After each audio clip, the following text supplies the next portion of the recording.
Olá! Começamos hoje aqui mais uma edição do nosso Nave Mãe Socorro News, o canal de notícias que eu acho que é um canal de comentários críticos às principais notícias da semana, no qual hoje vamos contar com a participação especial do queridíssimo amigo e professor Alexandre Bahia, que estou autorizando nesse momento. Então, o Alexandre está entrando. Hoje uma edição especial, então, do Nave Mãe Socorro News. Hoje, carinhosamente conhecido como Nave Mãe Socorro dessa Birosca News, Alexandre, socorro! Exatamente, Paulo. Exatamente. Professor Alexandre Bahia, né, que na verdade é uma das fontes inspiradoras desse meu programa, né, que ele começou o Birosca News. O motivo é auto-intuitivo, é bem intuitivo, né, Alexandre? Porque esse país é uma birosca, porque não é sério, então a gente comenta a catástrofe do que acontece de uma maneira crítica. O Alexandre faz umas 2 vezes por semana, né, Alexandre, o seu programa. Normalmente comentando coisas mais pontuais, né? 2 assuntos. Eu faço sábado, então, porque eu já fico um dia inteiro, mas assistam o canal do nosso querido professor Alexandre. É o que eu quero ser quando eu crescer, né, Alexandre? Professor de Universidade Federal, FINA, DIVA, né? Quer dizer, professor de carreira, né? Algo tão desvalorizado nessa birosca, né, Alexandre? Pois é, exatamente. Não sei se é uma coisa que as pessoas querem ser quando crescer, não, porque, como diria a Kátia Cega, não está sendo fácil. Nem um pouco. É a grande verdade filosófica dos últimos séculos. Não sei se você viu o texto do nosso querido amigo Lênio, né, professor Denis Streck, grande filósofo, constitucionalista, né, falando das 5 leis do...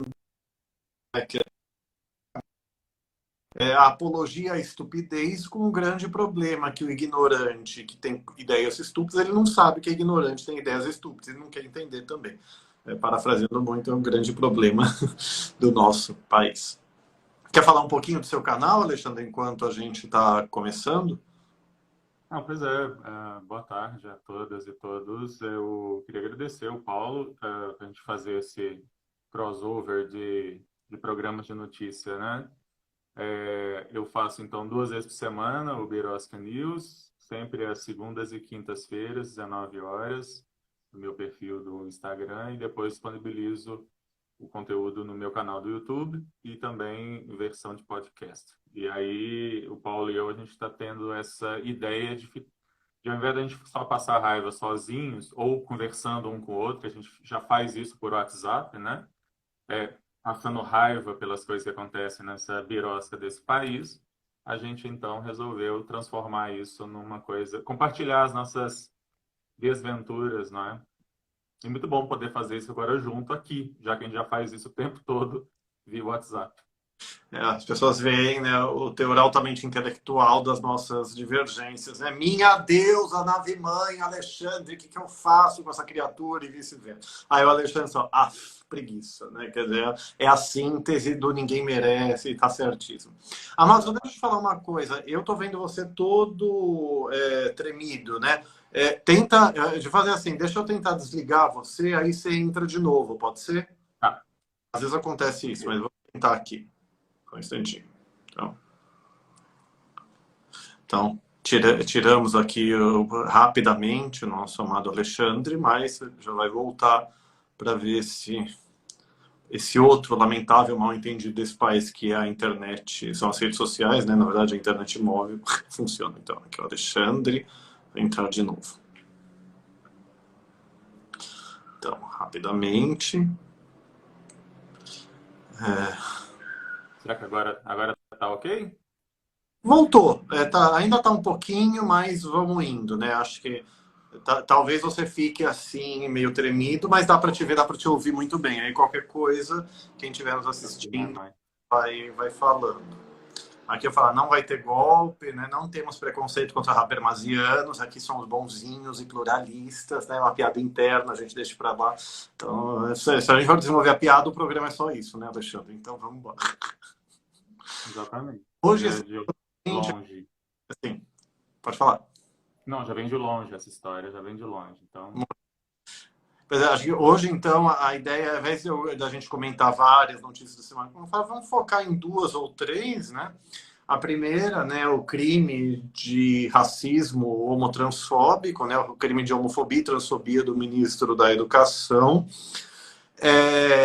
O segundo, que não é crime, mas o povo que se esforça profundamente para nos irritar, que falou contra a ação afirmativa da Magazine Luiza. Acho que se eu ler mais uma pessoa falando que aquilo vai permitir, aspas, vagas para brancos, eu vou gritar. Porque aí eu mando estudar ou pastar, e o errado sou eu, né? Quer dizer, não, te respira, né? Uhum. E mais algum outro tema da semana que a gente vai falando. Não, pois é. E aí a gente pode acrescentar também o discurso do Bolsonaro na ONU, Não, dentro da mesma estratégia do ministro da Educação, né? Você sabe que eu fiz o meu último Birosca News de sábado, de quinta, hoje é sábado, de quinta foi sobre isso, e já estou recebendo vários haters, já posso não, me considerar famoso, já não. tenho hater. Se Iva. você não tem hater, você não é famoso. É verdade. Não, eu não sei como eu não tenho muito hater, né? Eu não sei, acho que a minha carinha, acho que fica estampado na minha cara, né? Que eu vou processar o desgraçado que me encheu o saco, né? Não sei, viva, mas Aguarde, daqui a pouquinho aparece. é verdade. Isso, o riso é de desespero, tá, gente? Tá? É com o máximo respeito. Sabe? Eu ouvi falar que a área do cérebro, da dor e do riso é a mesma, então é nesse sentido. É, então, entrou aqui nossa amada Irina Bach, né? Eu brinco no sapatão raiz, né? Ativista lésbica histórica, famosa. Então, um beijo, Irina, amada, obrigado. Lucas Damasceno, da Conselho de Universidade de Niterói, obrigado, gente. Bárbara Lobo também. Vamos falar um pouquinho. Você viu, Alexandre, a boa notícia de hoje? Gente do céu, milagres acontecem. É por isso que eu não sou ateu. Assim, eu sou um agnóstico, né? Eu sou um espírito em sentido amplo, eu brinco, né? Mas assim, a Procuradoria-Geral da República já pediu para o Supremo abrir inquérito contra o ministro da Educação. Eu já estava conformado, Alexandre. Acho que isso a gente não falou. Eu vou testar, eu comentei alguma vez, eu vou testar no Supremo a tese da ação penal privada subsidiária da pública, né? Coletiva. Só para quem não sabe, né, quer dizer, racismo, que é onde a homotransfobia foi enquadrada, né, como a maior parte dos crimes, o MP tem que fazer ação, ele tem um monopólio. Mas é um monopólio relativo, porque o direito penal, né, a sociedade tem o direito de punir, né, aquele que viola, que comete crimes que são, em tese, né, naquela teoria, muito teoria, né, a priorística, as situações intoleráveis de vida em sociedade. Então, se o MP faz a maluca, faz a Cátia cega e não faz nada, a lei permite, né, que a própria vítima entre. Eu vou testar. A PGR, já eu comentei com o nosso amado Lênio. Quando eu pedi para ela processar o Eduardo Bolsonaro, no caso da fala transfóbica contra o Tami Miranda, que foi coletiva, né, foi racismo, não injúria racial, e aí aí eu falei, olha, não se aplica a imunidade parlamentar, porque o Supremo, desde 89, quando eu fiz essa denúncia, que eu vi que era desde 89, até me surpreendeu, fala que não. Se não tem nada a ver com o mandato, então você pode. A PGR, sabe o que ela fez?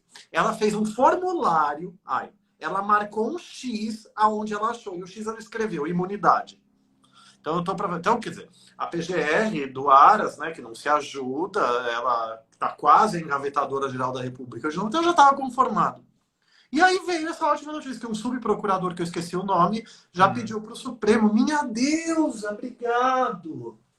Mas é o caso também de se ficar de olho, né? Porque às vezes essas coisas são mal feitas de propósito, justamente para o negócio ser arquivado de plano e tal. Então, acho que tem que ficar em cima para realmente isso ir para frente, né? O Alberto está falando, né? A virada de olhos, eu não sei fazer o Rolling Eyes, eu rodo o cérebro, né? Mas enfim. Não, sim, eu vou fazer o Amicus Curiae, né? Sabe que Vamos, né? Vamos, né? Nós. Uma promotora amiga minha falou, né? Mas a Amicus Curiae no penal vai ser uma espécie de assistente de acusação. Ah, vai ser. Porque poderia ser o contrário também, Então, analogia pode no processo penal, não no penal, né? Viu o artigo 3 do CPP, o CPC permite, é nós. Então, vão peticionar e eles que lutem para falar que não pode e o Supremo decide. Mas a gente vai lá. Se o Código de Processo Civil de 2015 criou uma regra geral permitindo a mixtura no processo civil, por que não no processo penal, enfim? Isso realmente, né? Quer dizer, quem que eu vi, acho que foi o nosso amado Dierle Nunes, né? Que falou assim, né? Quer dizer, mas é bem, eu concordo. Eu falei naquele sentido mais clássico, né? Quer dizer, da analogia, CPC, CPP, mas todo sentido. Se isso pode para o processo civil que mexe com o patrimônio, pode para o processo penal que é Interesses qualidade. privados. Sim. Então, quer dizer, enfim, profundas teorias do direito à parte, a ideia é qualquer teoria que você adote não me irrita, pode, é nós. Então, vamos lá dar os fundamentos para o Supremo, né? Assim que essa ação começar a tramitar, eu quero me inscrever também com uma mistura, ou achar alguma entidade para que aceite a Você vai gente. pelo GADES, amado, e eu vou pela BGLT e a ANTRA. O GADES, quem não conhece, gente, é o Grupo de Advogados pela Diversidade Sexual e de Gênero, uma associação que eu adoro muito, que eu sou altamente neutro e imparcial para falar, que eu sou o diretor-presidente. Então, a Alexandre já tem a procuração verbal aqui para entrar no Supremo. Vai ter a FIA escrita em breve também. Mas você tem razão, e assim, eu só vi uma notícia, né? Aí ele falou, o discurso homofóbico, a menosprezou homossexuais, ponto. Pode ser melhor das boas vontades até, sei lá por quê, mas assim, a pessoa não tem conhecimento profundo, então a gente vai lá e dá a nossa expertise, que a gente estuda há pouquinhos anos, né, Alexandre, esse tema, então é a ideia do amicus curiae, né, fazer justamente... Exatamente. E a gente estuda isso há muitos anos. O Paulo está brincando aí com um pouquinhos anos, porque a gente já fala nessa história desde os tempos do Orkut, só vocês terem ideia de como é que a gente está ficando velho, né? Pois é. Desde os tempos do Orkut, desde os tempos da homofobia já era lá no Orkut, quando a gente se conheceu, que a gente já fala sobre essas questões, né?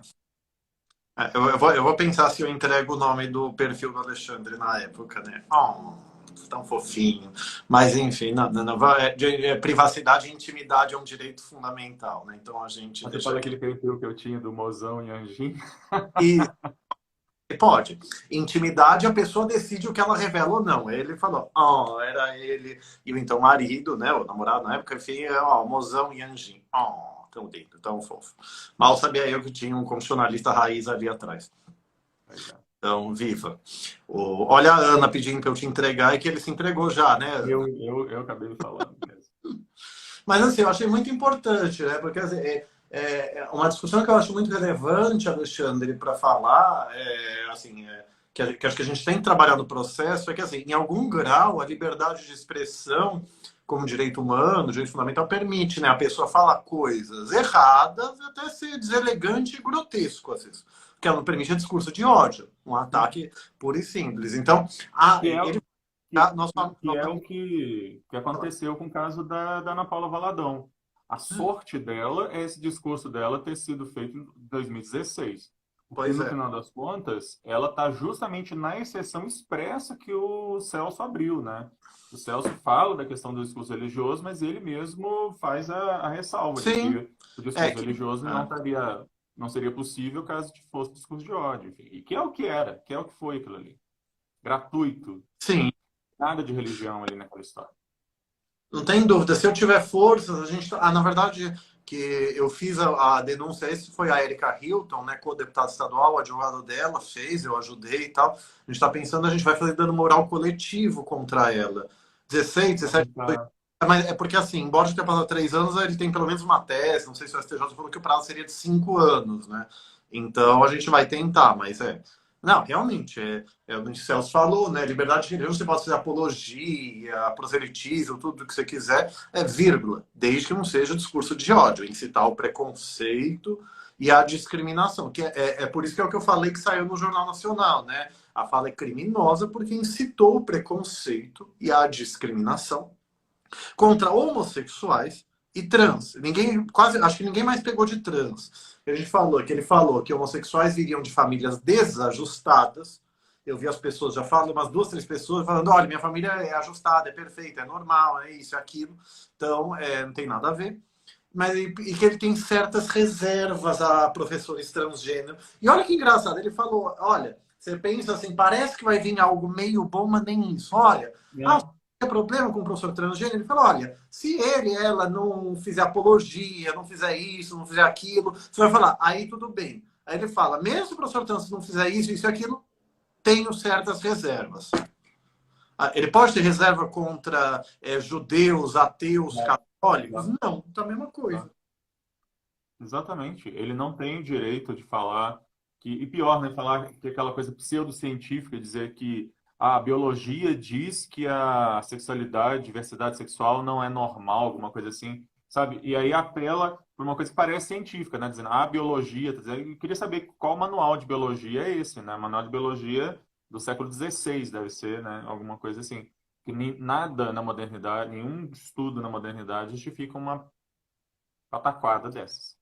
Pois é. Está aqui a nossa amada Marisa Gaudio, né, da Comissão da Mulher Advogada do Rio, minha diva, né, do feminismo. Obrigado, amada presidente, falando que só a gente para fazer rir disso, né, Alexandre? Porque se a gente não esbravejar um pouco, a gente infarta, né, quer dizer. Exatamente. Ai, mãe, socorro! As pessoas, não sei se elas acham que eu falo, né, em respirações profundas, eu respiro. Assim, O Amarildo está trazendo uma questão interessante aqui, ó. Como fica a responsabilidade de quem propaga o vídeo da Ana Paula agora? aí já é defensável, obrigado, Marildo, né? Já é defensável. Se ela repostasse o vídeo, é nova conduta. Eu acho que quem Sim, posta sim, agora está praticando, reiterando a conduta. sim. Então, não acho que é uma analogia, enfim, mas agora dá. Então, é isso que eu falei. No MP, no ofício, a gente pediu para abrir inquérito contra ela, mas a gente tem responsabilidade política, né, Alexandre, no sentido do working, no mínimo. Aliás, no sentido do working, a tradicional também. Mas assim, falei, olha, investiga para ver se a fofa não repostou. Porque se ela repostou, é nova conduta. E eu entendo que é a mesma coisa para quem fizer. Então, se alguém postar o vídeo dela hoje, tá, é como se essa pessoa estivesse falando: olha, eu concordo com a Ana Paula Valadão em tudo isso que ela falou. Então, tá Que é o passível. mesmo caso lá do Elvanger. Quer dizer, ele cometeu racismo quando ele republicou o livro lá do Protocolo do Sábio de Sião. Eu acho que E a ideia é exatamente a mesma. O Protocolo do Sábio de Sião é um negócio lá do começo do século passado, mas a partir do momento, no final do século XIX, mas a partir do momento que ele republicou, ele praticou o crime de racismo. Se sim, alguém republicar o vídeo dela, exceto se não for para fazer uma crítica, né? Mas se for para dizer que está concordando, ela está praticando o ato. sim. E o que você falou do caráter pseudocientífico, né? Eu concordo plenamente com você, mas eu gostei muito da fala da maravilhosa. Minha Deus, eu dei que me faz o nome da pessoa da. A que era da CNN naquele A debate. Prioli, Gabriela Prioli. Isso, Prioli. Prioli. Minha Deus, eu odeio que me foge o nome da pessoa quando eu sei, quando eu quero falar. Maravilhosa, que ela falou assim: olha, notem o que ele falou, olha, é isso, gente, famílias desajustadas, sei lá, como uma pesquisa pode provar. Aí o que ela Né? falou? Ou seja, ele não tem a pesquisa. Ele joga o ânus O pra achismo gente. dele está falando: se você discorda, você que prove. E é o contrário. Então, o princípio básico de filosofia da linguagem habermasiana. É. Não, Habermas é mais. Porque se você joga uma assertiva e a outra pessoa discorda, ela joga para você que falou o ônus de argumentar, de provar. Então, mas você sabe, Paulo, que essa sempre é a estratégia de fundamentalistas religiosos no Brasil, e deve ser em outros lugares também. Eles Uhum. sempre pegam termos de uma pseudociência, Malafaia faz isso direto. Ah, Soltem, estudos mostram que. E o que é engraçado é porque se a Bíblia é tão clara com relação à homossexualidade, fica só com a Bíblia.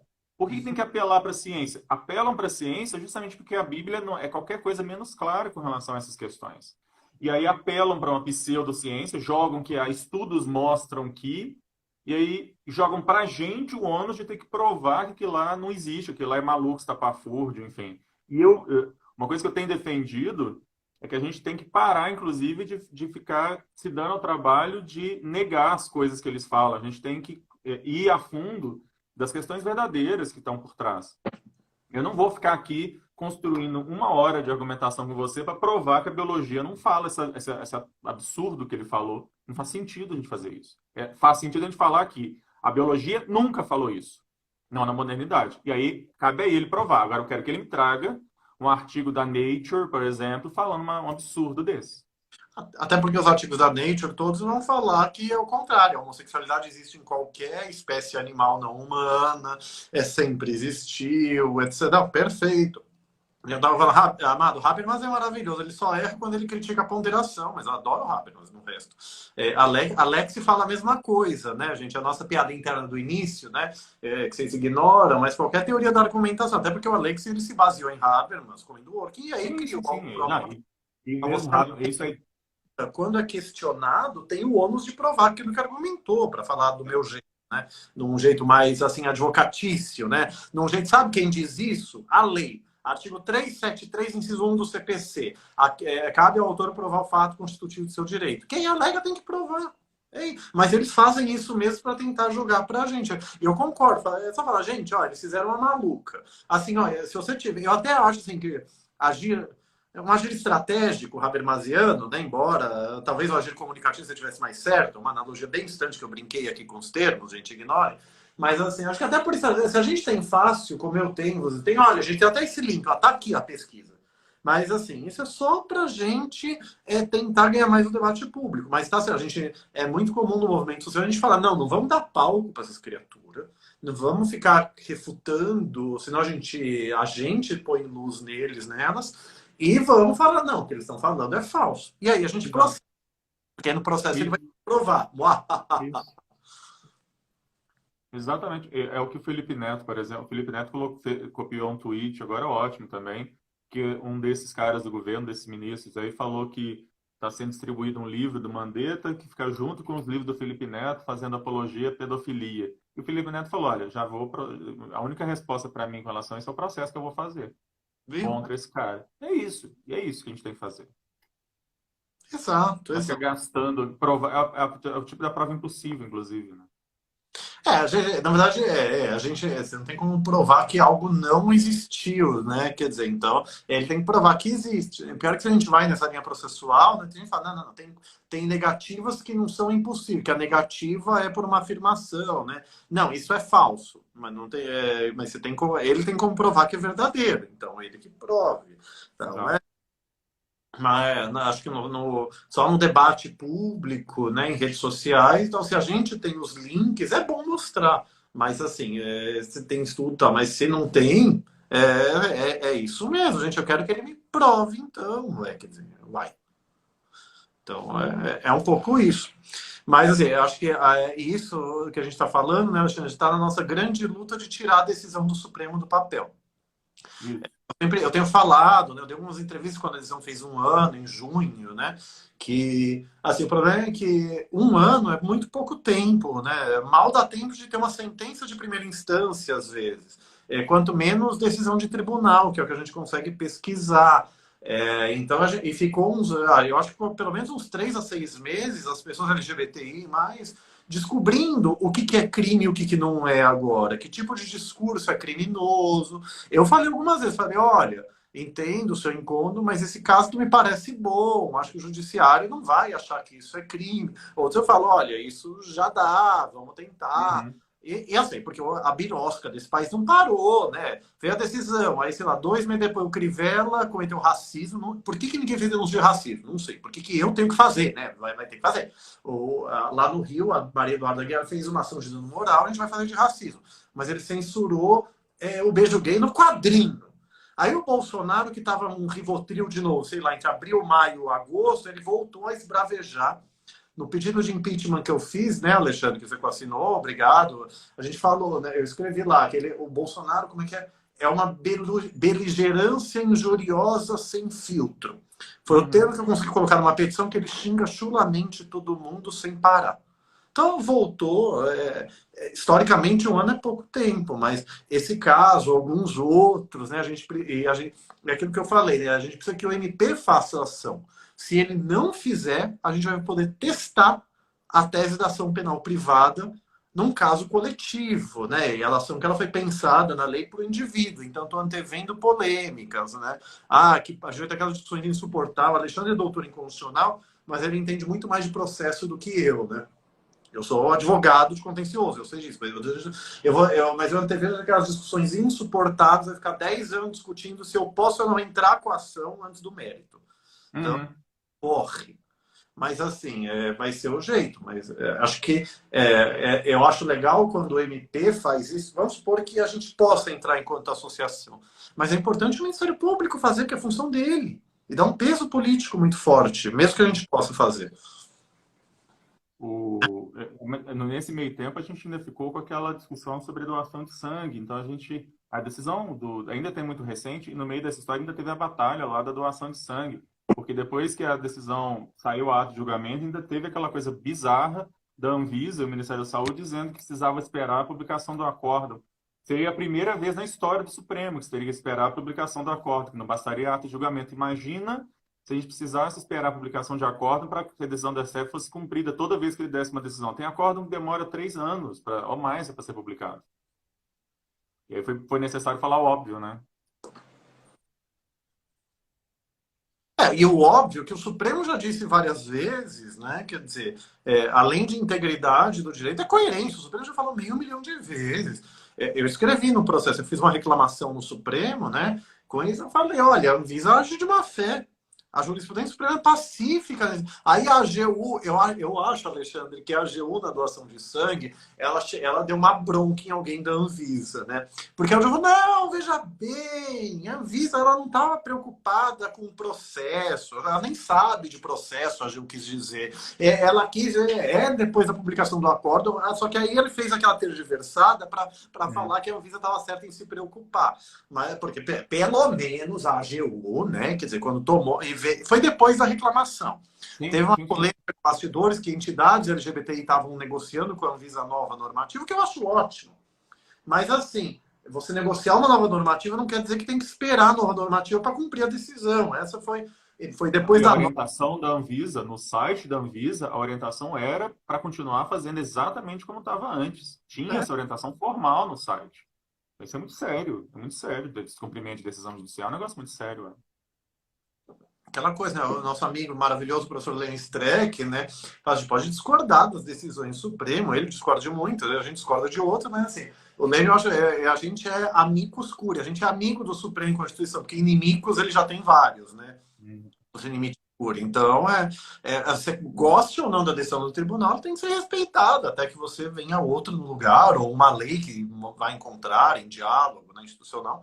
Mas Porque a gente teve isso essa semana aqui em Belo Horizonte, você sabe, né? Do caso do juiz o juiz tinha dado uma liminar para que o colégio militar não poderia funcionar, e o colégio militar fez uma interpretação absolutamente doida da decisão, falando que, ok, então não podem os professores civis darem aula, mas os militares sim, e chamou as crianças, os adolescentes para irem para a aula. Que é um negócio bizarro, porque o que eles estavam fazendo é literalmente descumprindo uma decisão judicial. pois é. Assim, não, na cara, assim, fizeram uma interpretação maluca, como se a liminar tivesse sido dada para proibir somente professores civis de darem aula. Qual que é o sentido disso? Qual seria o sentido disso? Não, estapafúrdia, é a interpretação de má fé. Eu lembro que eu vi, foi o Cassius Stein, eu vi num livro de impeachment, né? Falou assim, não, porque você tem que prestigiar as interpretações de boa fé, mas a boa fé é objetiva, não é? Quer dizer, não adianta nada a pessoa acreditar sinceramente na interpretação dela como uma interpretação esdrúxula, estapafúrdia, que transcende o cúmulo do esdrúxulo. Então, não, e esse caso, obviamente, foi tergiversar. Até tem a discussão, né? Não, ó, eu vou recorrer e então vou desobedecer como desobediência civil, que a norma é arbitrária. Bom, boa sorte. Se você não reformar a decisão, você vai tomar patada e pode ser até crime de descumprimento de ordem judicial. Mas eu não sabia disso. Mas assim, a gente, em homenagem, Nave Mãe Socorro, dessa Birosca, né? O Birosca News, que é a página do Alexandre, para quem entrou depois, né? Eu falo isso há muito tempo, Alexandre. Das esquerdas às direitas, as pessoas só querem cumprir a lei. A decisão do Supremo também. A própria lei elas querem cumprir só quando elas querem. Ó, para a gente até já começar indo para o outro tema, né? Que a gente falou, né? Da ação afirmativa da Magazine Luiza. Eu coloquei assim, eu vou adorar que você fale, né? Eu e o Alexandre, a gente tem perspectivas que são complementares, né? Mas a gente tem marcos um pouco diferentes, embora ele vai concordar com tudo que eu tô falando aqui. Então, assim, olha, gente, tem que ser muito ignorante para você dizer que a Magazine Luiza fazer uma ação afirmativa para vagas para negros vai abrir precedente, com 1000 aspas, para vagas para brancos, SIC. Não, é ignorância da pessoa falando que não sabe, se não for má fé. Igualdade material, tratar desigualmente os desiguais. Para superar desigualdades sociais, que a Constituição manda superar desigualdades sociais. Aí, até antes disso, né, Paulo? Isso já vem de declarações da ONU. A Convenção da ONU para a Eliminação de toda forma de discriminação é da década de 60. O Brasil assinou isso essa convenção durante a ditadura. Essa não é nada novo. Essa é uma convenção que fala que tem que ser adotados mecanismos de ação afirmativa. Isso lá da ditadura, no final dos anos 60, que foi quando o Brasil assinou isso. A gente está falando nada de novo. Nem a Constituição é nova quando ela fala sobre isso. A gente está falando de um negócio que já tem, o quê? 70 anos. Como é que a gente... 50 anos, eu sou de humano, não sei fazer conta, mas enfim, desde os anos 60, né? E a gente não está falando de nada novo. O novo é que a gente resolveu começar a cumprir isso recentemente. Essa que é a novidade. Com as políticas de cotas nas universidades, por exemplo, né? E agora com essa iniciativa privada. O que eu acho legal dessa história é que nós estamos falando de pessoas pseudo-liberais que vão falar... Quer dizer, o mercado é sábio, o mercado pode decidir, é tudo uma questão de iniciativa privada, mas na hora que a iniciativa privada toma uma iniciativa privada, para ser bem... Né? E aí vem falar, então, que a Magazine Luiza está violando a lei do racismo. Mas, pelo amor de Deus. Alguém já comentou aqui, obrigado, gente. Não existe racismo reverso. Vai estudar e vai pastar quem acredita. Vou citar a Djamila Ribeiro, que eu citei da Tribuna do Supremo. Racismo é um sistema de opressão que supõe relações de poder de grupo dominante, desumanizando, oprimindo o grupo dominado. Eu sempre falo, se existir um dia a tal da, aspas, brancofobia, heterofobia ou cisfobia, fecha aspas, nunca vi. Quem viu me manda, mas eu quero print, eu quero provas e não convicção. Se isso um dia acontecer, vai ser no máximo um dano moral civil, no máximo injúria simples. Nunca racismo. Nunca injúria racial. Vai estudar quem fala em racismo reverso. Pela deusa. Mas, falando em fobias que não existem, né? A gente pode falar também na tal da cristofobia. Essa história que maluca que foi falada aí pelo Bolsonaro. E que, assim, se é referente aos evangélicos, já até existiu isso no Brasil.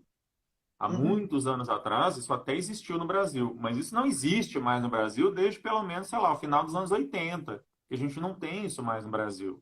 Né? Eu conheço um caso especificamente lá da minha cidade, da onde eu nasci, em que a primeira família de evangélicos lá teve a casa deles apedrejada, com o padre, inclusive, na porta, ajudando a apedrejar a casa. Mas isso aconteceu lá nos anos 80. Dos anos 80 para cá, isso é uma grande bobagem. Tá certo? Esse é tipo falso problema. Quem sofre por violência religiosa no Brasil são pessoas praticantes de religião de matriz africana. Que são apedrejados, incendiados, volta e meia a gente vê alguma coisa. E por evangélicos fundamentalistas. Não todo evangélico, mas... Não é por ateu. Ateu não sai por aí quebrando igreja de ninguém. Exato. Mas ó, só para terminar o raciocínio lá do outro caso, a gente passa para o da ONU, que eu queria falar, né? Então, assim, eu falei assim, olha, a gente tem que ser muito ignorante, ignorar a igualdade material, que a Constituição manda, superar desigualdades, a diferença de discriminação negativa, que é privilégio, não pode, positiva, que é reparação histórica, pode. Aí uma criatura, eu até queria responder, né? Foi no Facebook do Conjur. Doutor Paulo, o senhor falou, parece entendi, mas o senhor acha só porque está na lei é justo? Eu acho injusto. Aí eu já vi uns outros liberaloide, e eu falo liberaloide mesmo, já vi uma outra criatura falando assim, olha, o Alexandre acho que travou aqui a imagem, vamos ver se volta. Caiu o Alexandre, o nosso querido Alexandre vai pedir aqui autorização para voltar, e aí eu incluo ele. Mas eu estava falando, né, já vi uns liberaloides falando que não me interessam as leis do Estado. Oi? Para mim isso é absurdo, eu sou liberal, então para mim o Estado não pode impor cotas. Rolando o cérebro de novo, respirações profundas. Bom, gente, se a pessoa quer desconsiderar a lei, se a pessoa quer tacar o tô nem aí para a lei, eu estou sendo educado, vocês entenderam o que eu pensei? Então a lei vai tacar o tô nem aí para essa pessoa e essa pessoa vai ser punida. Você pode não gostar da lei, você tem todo o direito de defender que a lei está errada, a lei tem que ser mudada. A Constituição, a decisão do Supremo, a Deus, o que for. O que você não pode é fingir que a lei não existe, a decisão judicial não existe, ou que ela não tem relevância nenhuma. O que você não pode... só falando aqui, Valentina, voltar. O que você não pode é... voltou, Alexandre. É defender uma tese jurídica como se a tese jurídica não fosse contrária ao que diz a lei e a decisão do Supremo Tribunal Federal, que autoriza o nosso amado Alexandre voltar. E esse é o problema que eu falei mais cedo, né? As pessoas só querem cumprir a lei. Não vai ter. Voltei, não sei por que caiu, mas vamos lá. Então, e agora a tua imagem está bem melhor, deu uma travadinha, mas também. Eu estava falando, Alexandre, assim, né, que o liberaloide, né, quer dizer, eu vi uma pessoa pior do que aquela que você ouviu, falando, não tô nem aí para as leis do Estado. Oi, eu sou liberal e o Estado não tem que dizer como eu vou fazer o meu esforço na minha empresa privada. Tá? Aí o que eu falei assim aqui, se a pessoa quer atacar o tô nem aí para a lei, você entendeu também o que eu quis dizer, ao invés do tô nem aí, a lei, o Estado, o império do direito, diria do Working, né, vai tacar o tô nem aí para ela e vai punir. Então, quer dizer, a pessoa tem todo o direito de falar que a lei está errada, que o Supremo errou, que tem que mudar tudo. O que a pessoa não pode, e eu escrevi lá sobre a crise do direito, num outro caso sobre isso, o que a pessoa não pode é fingir que a lei não diz o que ela diz, que o Supremo decidiu o que ele decidiu, e, portanto, a pessoa não pode, a minha Constituição diz que essa ação da Magazine Luiza é inconstitucional. Bom, você não sabe ler a sua Constituição, a sua Constituição é diferente da nossa. E o Supremo já disse que a nossa Constituição não diz isso que você diz, mas esse é um nível de má-fé, no mínimo como violação da boa-fé objetiva. Mas as pessoas não querem entender. Seja porque não querem, fingem que não sabem o que o Supremo já decidiu pelo menos 2 vezes, que é a DPF 186 das cotas da universidade e a ADC 41 das cotas no serviço público, em concurso. Ou então, tô nem aí pro Estado. Eu sei o que o Supremo falou, tô nem aí e não vou respeitar. É uma lástima, uma birosca. E é isso, não faz sentido e não é nada novo. Eu acho que esse que é o... De novo, é um falso problema que estão colocando. Porque essa é uma questão que já está assentada, essa é uma questão que já está resolvida. A gente não tem que ficar, de novo, defendendo cota. Essa questão já está superada. A gente já move on, sabe? Vamos falar de outras coisas, vamos inventar problemas novos. Mas esse é um problema que já não é mais problema. Pois é. Cumpra as decisões do Supremo, como a DPF 186, que você lembrou. Vamos simplesmente cumprir, acabou. Não tem mais que falar mais nada. Pois é. Então, é isso. E veja que nem o Congresso Nacional quer contrariar as cotas, né? Nem os liberaloides do Congresso, que não é liberal, né? Na verdade, né? Mas enfim, nem quem é contra tem coragem de propor isso. Então, quer dizer, o Supremo decide que a lei, e o Congresso, a lei já diz que pode, né? A lei diz que pode, o Supremo disse que a lei não violou a Constituição, e a pessoa quer que o achismo individual dela prevaleça. Óbvio. Uhum. Mas enfim, vamos para o próximo pré-infarto do dia, né? O discurso do Bozo de estimação de parte do país na ONU. O que você pode comentar sobre isso? Não, é tanta sandice que é dita nesse caso, mas uma questão que eu acho que é importante a gente pensar com relação a esse discurso é que ele sabe que o que ele está falando é uma sandice, ele tem plena consciência disso, e o objetivo daquele tipo de discurso é fazer coro para a claque, para a base que é fundamentalista, que acredita em mamadeira de piroca e coisa do tipo. Ou seja, não é um discurso para todo mundo.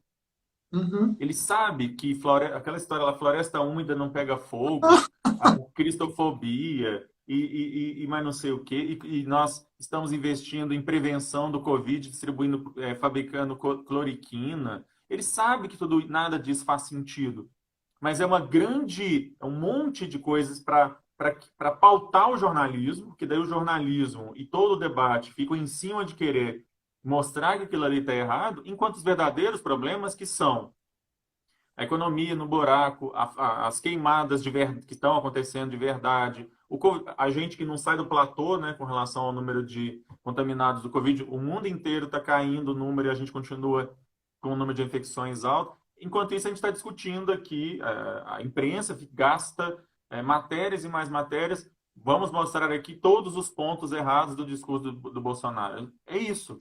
Uhum. Ele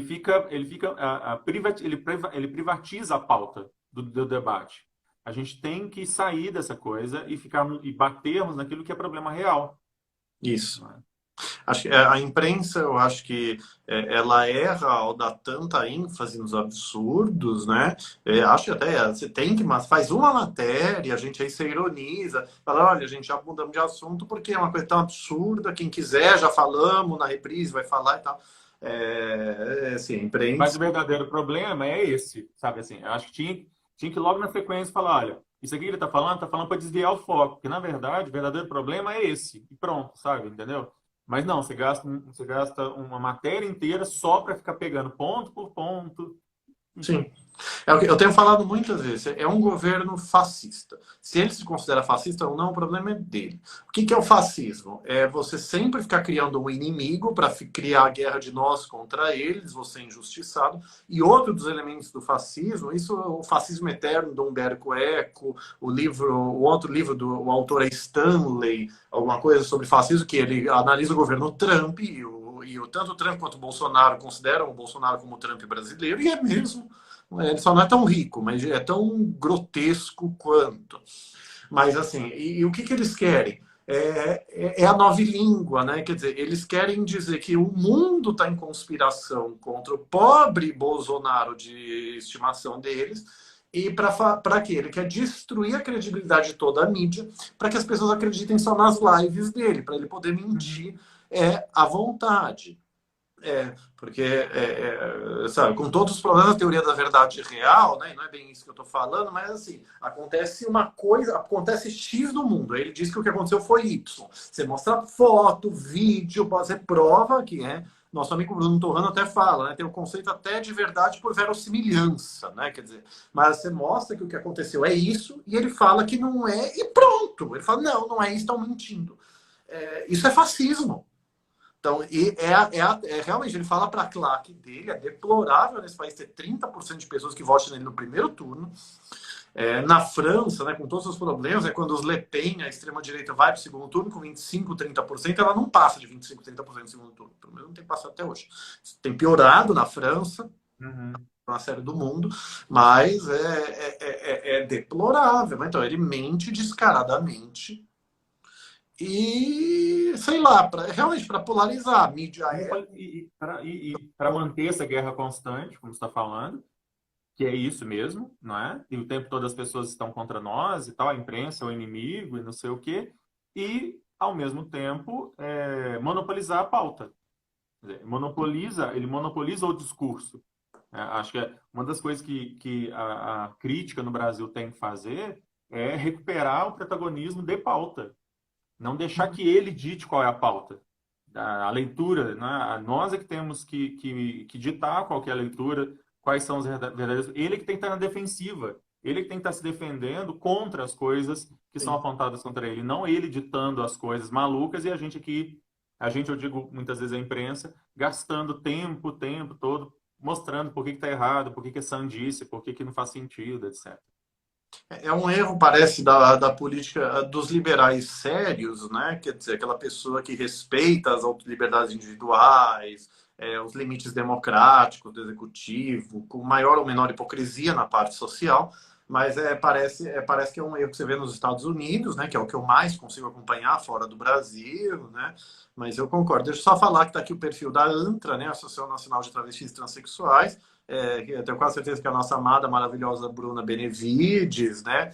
Carinhosamente eu chamo meu Império Trans maravilhoso. A gente não, esse é o nome de um livro transfóbico, a gente está ressignificando. O Império Gay aqui, nós dois, saúdam o Império Trans, né, Bruna? Obrigado, amada, pela presença, pelo elogio. Paulino também, muito querido. Mas é isso, né? Quer dizer, acho que é como a política democrática, né? Quer dizer, as instituições democráticas podem agir contra uma pessoa de... Eu me esforço sempre ao máximo, Alexandre, para sei lá, não personalizar, né? No ad hominem, embora seja difícil nesse caso.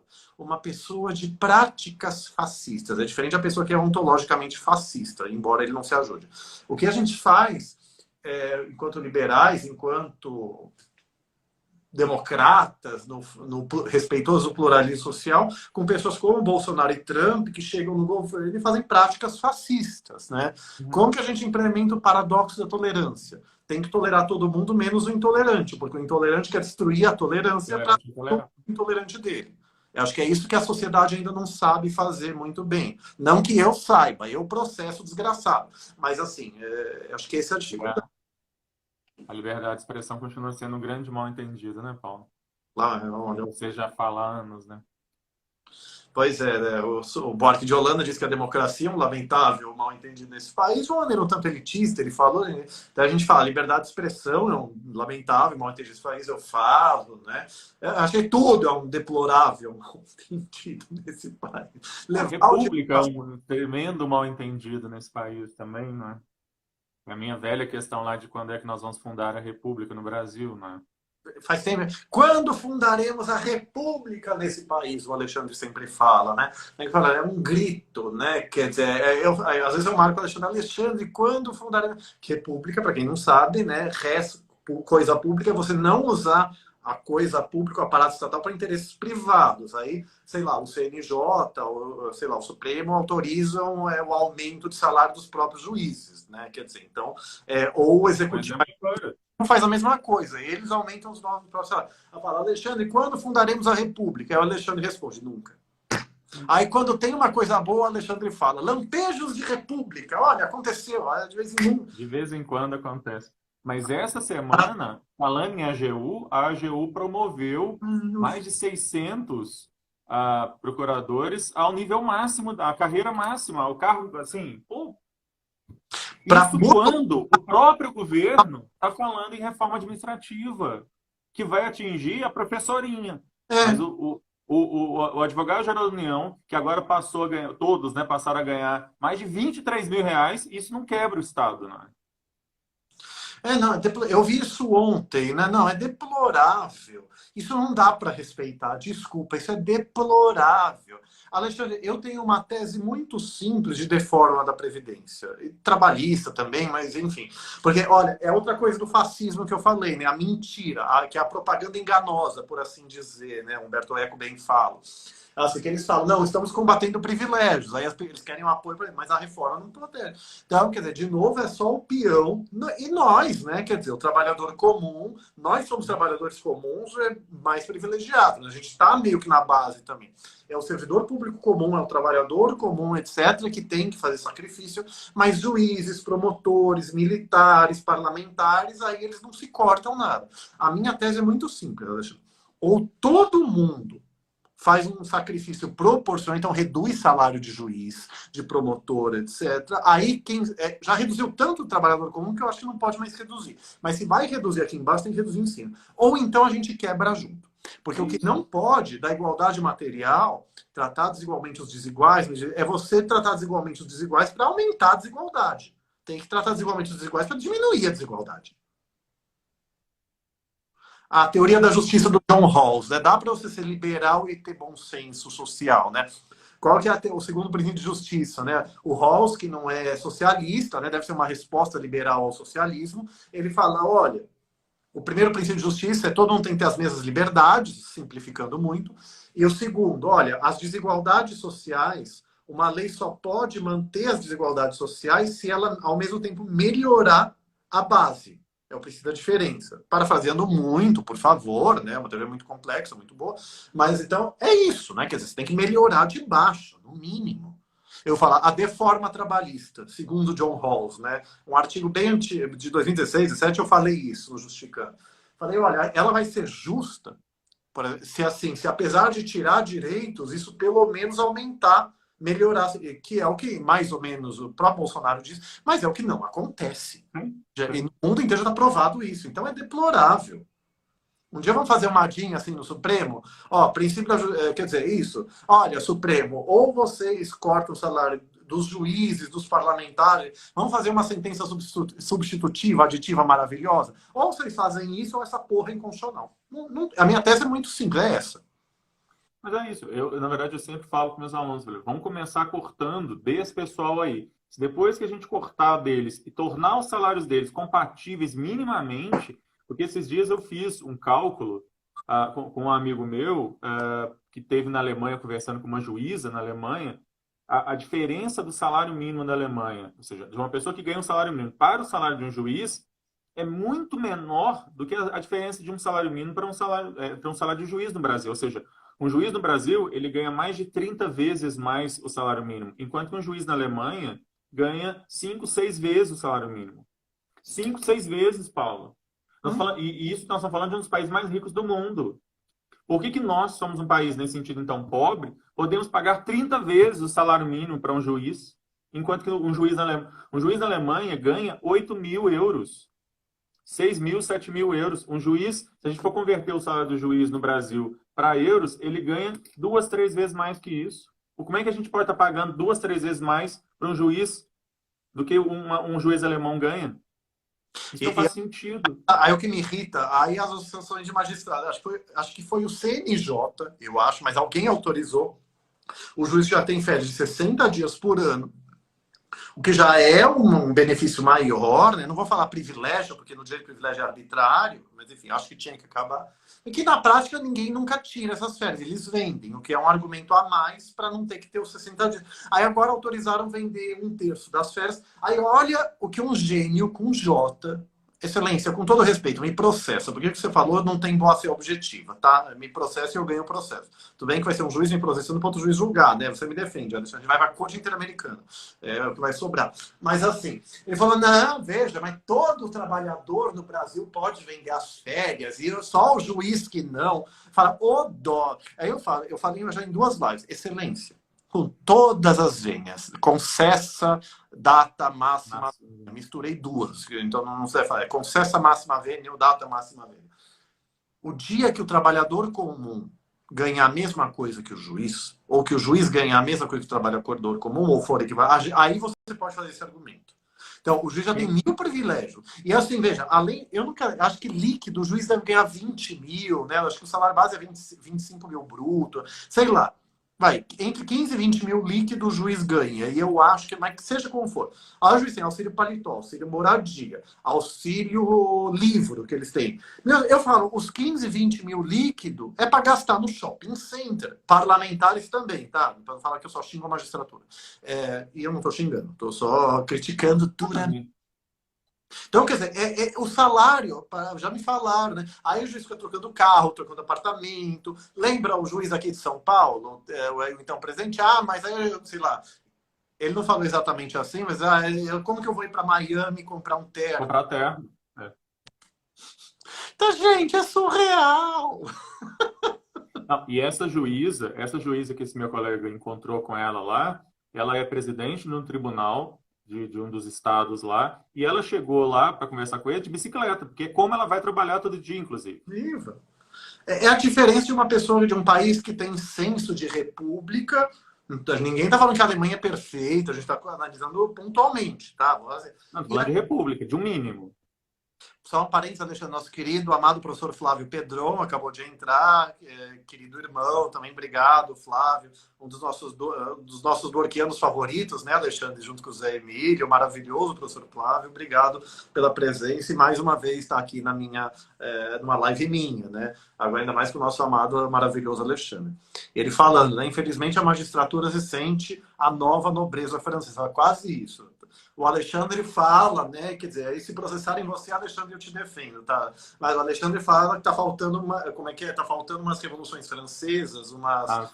que faz uma guilhotina pelo menos uma vez por século, sabe? Gente, porque o povo não se ajuda. Alexandre, me diz uma coisa, eu tenho uma pré-compreensão, assim, destruir o mundo de novo, né? O capitalismo selvagem. Eu não lembro, assim, faz muito tempo que eu li, preciso reler, acho que foi Maquiavel ou alguém daí que falou, né? Do ciclo, né? A gente começou no absolutismo, foi para a aristocracia, tá na democracia, mas aí tenderia a voltar, né? Acho que o que o Flávio falou, né? A magistratura quer ser a nobreza. Então, quer dizer, daqui a pouco a gente vai para uma aristocracia, aí não pela magistratura, tá? Sei lá, os grandes banqueiros vão querer dominar o mundo, Pink Cérebros, banqueiros vão querer, porque o grande mercado, ou sei lá quem, as grandes empresas impõem as suas vontades contra a vontade do Estado, né, contra a vontade do povo. Então, quer dizer, eu sinceramente tenho medo. Daqui a pouco a gente ir para uma aristocracia e tem que engolar para um absolutismo e precisar de umas bastilhas mesmo, de umas guilhotinas para recomeçar o processo histórico. E eu acho que aí que você comenta é aquela coisa de quem não aprende com a própria história tende a repeti-la, né? Eu tenho medo disso, sinceramente. Na verdade, eu acho que a gente no Brasil nunca se livrou das sesmarias, né? A gente tem um punhado de sesmarias públicas e privadas. É É quase isso. isso, tem essas sesmarias públicas, juiz, promotor, político em geral, e tem as sesmarias privadas. O paraíso de qualquer banqueiro no mundo é esse país, né? Não é paraíso fiscal, não. Não é a Suíça, Bahamas, sei lá o que, é o Brasil. É o país em que você paga menos tributo. Quanto mais rico você é, menos tributo você paga. É disso, Pois é. quando a gente está falando de república, é que você no Brasil pune a pessoa por ser pobre. Proporcionalmente, quanto mais pobre você é, proporcionalmente mais tributo você paga. Assim, isso é surreal. Então a gente tem um sistema tributário que tributa mais de quem tem menos e menos de quem tem mais, e na hora de redistribuir, redistribui dando mais para quem tem mais e menos para quem tem menos. Então, tem como isso aqui dar certo.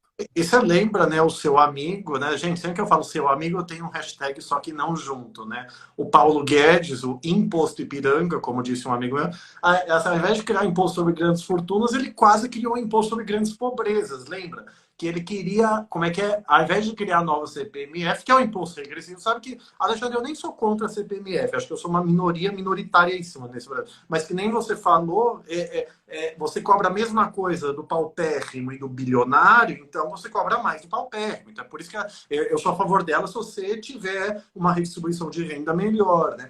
Mas assim, ao invés de criar novos tributos, e sinceramente, gente, eu não entendo nada de tributário, tá? Tem o filme o Dia Depois de Amanhã, né? Que eles estão numa biblioteca morrendo de frio, tá uma nevasca. Gente, ao invés de que eles estão brigando se vão queimar o livro de Nietzsche ou não. Gente, tem livros bem quentinhos de direito tributário aqui, tá? Na maldade, né? Todo respeito aos tributaristas, mas eu não entendo nada. Mas assim, eu até sou a favor de você desonerar a folha de pagamento, desde que você transfira esse tributo para outro lugar e que os mais ricos paguem isso. Não precisa ser um imposto sobre grandes fortunas, mas você tem que ter uma riqueza tributária, uma distribuição de renda a partir da tributação que a gente não tem. Então, quer dizer, mas aí o Paulo Guedes, eu não lembro o que eles queriam criar, né, Alexandre? Da onde a gente vai tirar dinheiro? Aí ele quis taxar o seguro-desemprego. Eu recebi uma vez, né, em 2015 e tal. São 4 ou 5 parcelas, a parcela máxima é de 1.300, deve ter aumentado um pouquinho. Aí acho que foi o Sakamoto, né? Falou, imposto sobre grandes pobrezas. Aí até o Bolsonaro, não vou dizer que foi pelas melhores intenções, foi por razões eleitoreiras, na minha opinião. Mas assim, ele falou, não vou tirar do pobre para dar do pobre para paupérrimo, que na verdade foi a crítica de esquerda que ele inteligentemente incorporou. Mas esse é o nível desse país. A questão dos tributos que é engraçado, né? Que um país liberal como os Estados Unidos, a base tributária é a renda, não é o consumo.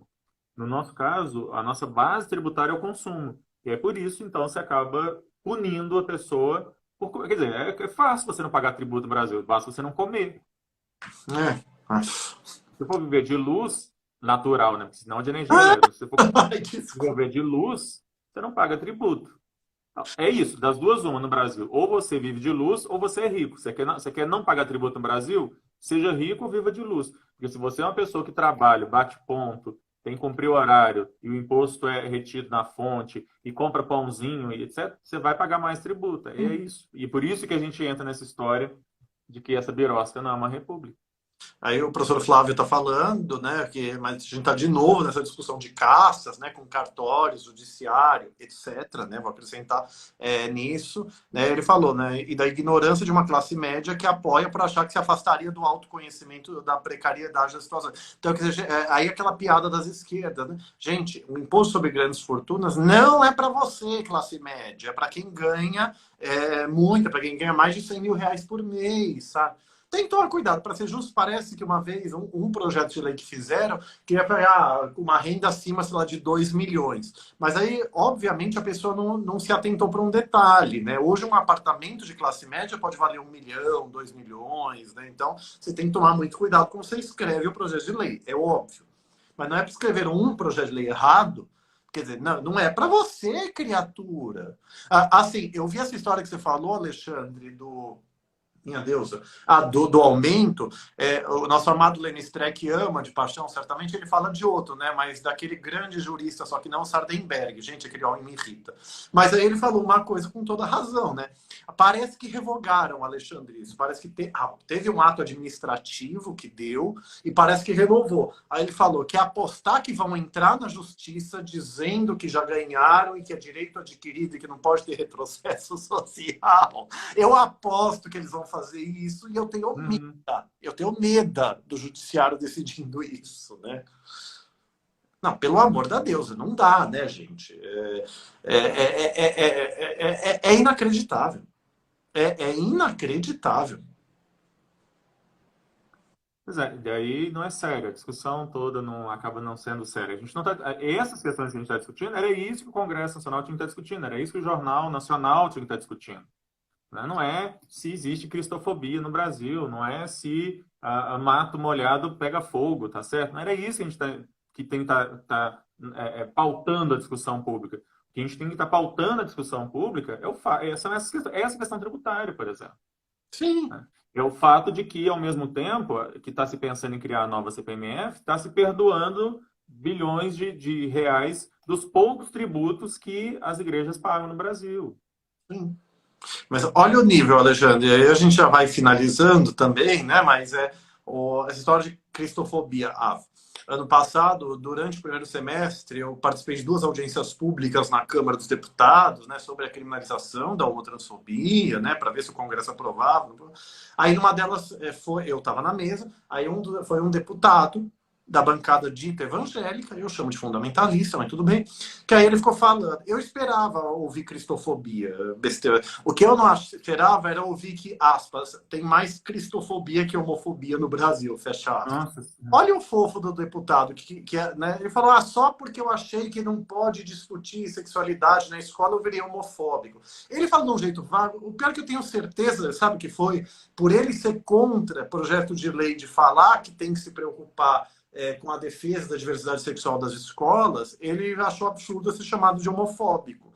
Aí ele falou que isso era cristofobia, quando, na verdade, ele está querendo que, ao que a escola não trate desse assunto, ele está fechando os olhos de que isso gera opressão, isso não combate a discriminação pessoas LGBT. Aí, assim, o Alexandre me conhece, né? Quer dizer, mas assim, esse meu jeitinho levemente surtado. Vocês acham melhor em sala de aula? Eu pioro. Mas em audiência, na audiência pública, eu me comporto, eu fico fina. Eu não sei como eu consigo, Alexandre. Mas a única coisa que eu fiquei olhando assim pro deputado, né, com uma cara de RuPaul, né, really queen. Mas assim, aí eu tive uma réplica, eu falei, olha, deputado, respeito sua opinião, obviamente não é assim. Com todo o respeito, eu falei com todo o respeito umas 5 vezes, falaram que era o meu jeito de não jogar o sapato. Andar para aquele lugar, né? Com todo o respeito. Não tem cristão sendo morto por ser cristão no Brasil, sendo demitido por ser cristão, sendo discriminado por ser cristão no Brasil. Sim, em outros lugares do mundo. Você aconteceu no passado. Hoje não tem. Você tem LGBTIs sendo mortos por homotransfobia. Não se compara. Aí ele teve a réplica, ele só se reiterou. Porque é o diálogo verbal de surdos, né? Sim. Você mostra que o que ele falou está errado, ele se repete. As pessoas não sabem debater de boa fé. Não é só ele. Muita gente de esquerda também, então, assim, todos os linguistas sabem. Mas é um absurdo que a gente tem que enfrentar. Nesse que você falou, né? Para fugir, invoca a cristofobia, inventa que tem mais essa coisa que não existe do que a homofobia que existe. A LGBTfobia, ele falou homofobia. para que fugir da história de que o Congresso tem a obrigação de aprovar uma lei que proteja LGBTIs. Então, é sempre tergiversação para fugir do tema que precisa ser debatido. É inacreditável. Uhum, uhum. E é má fé, né? Tipo quando a gente estava andando lá na Paulista, a gente voltando do culto, né? A gente morrendo de medo de levar uma lampadada na cara por estar com a Bíblia na mão, né? Isso é uma coisa que acontece todo dia. As pessoas vão voltando do culto no domingo à noite, morrendo de medo de levar uma lampadada na cara porque está com a Bíblia na mão. Isso acontece todo dia nesse país, né? Ah, não dá para levar a sério isso, né? Não dá para levar a sério. Uhum. Olha, nave mãe socorro dessa Birosca News, né, Alexandre? Então, acho que vamos encerrando aqui. Já deu 1 hora de live, né? Você quer concluir com alguma coisa, Alexandre? Faz alguma consideração final, né? Acho que agradecer o Paulo aí pelo convite. Temos que fazer de novo e daí de qualquer hora fazermos lá no Birosca, você indo lá. E eu acho que a gente tem um papel importante que é de ficar, ainda que de forma mais descontraída, falar essas questões, mas levantar essas questões, quem sabe ajudar um pouquinho no debate, né? E quem sabe algum dia a gente funde a República no Brasil, não é? E deixemos de ser essa birosca. Mas até lá, continuamos chamando a nave mãe para nos socorrer, quem nos tirar daqui antes que sejamos engolidos por isso aqui, né? Eu sou um eterno esperançoso, né, Alexandre? Não sei porquê. Eu brinco que o meu inconsciente ele é teimoso. Meu inconsciente tem um ar iluminista que acha que a razão nos libertará. Então, meu consciente sabe que não é assim. Né? As pessoas racionalizam o que não é razão. É uma catástrofe, né? Mas a gente tem que lutar. Além de gritar pela nave-mãe, eu tenho falado do que eu quero ir para o universo paralelo, onde a razão de verdade e não essa estúpida apologia à ignorância prevalece. Mas eu tenho lá. Se a gente tiver que pedir asilo, né, Alexandre, em Portugal, Nova York, Canadá, eu vou continuar processando, fazendo ADIM no Brasil, né? Eu falo, vocês não querem que eu processe o país que me deu asilo, né, gente? É senso de sobrevivência, né? Então, assim, gente, esse viado saiu do país, está enchendo o saco. Sim. Por quê? Porque sim. Mas eu que agradeço a sua presença aqui, Amado, um prazer. Vamos fazer sim, né? Aqui a edição especial do Nave Mãe Socorro News foi Nave Mãe Socorro dessa Birosca News. A gente faz, né, no Birosca, vamos ver se a gente faz um nome invertido também. Mas obrigado, Alexandre, obrigado a todas, todos e todos Obrigado a todo mundo que que esteve vieram. presente. Vai ficar aqui salvo na minha página. Eu ainda tenho que aprender a jogar isso no YouTube. Eu tenho uma página no YouTube, vou jogar todos que tiverem lá, assim que der. E é isso, gente. Então, beijo, Alexandre. Até a próxima. Obrigado, gente. Beijo, Paulo.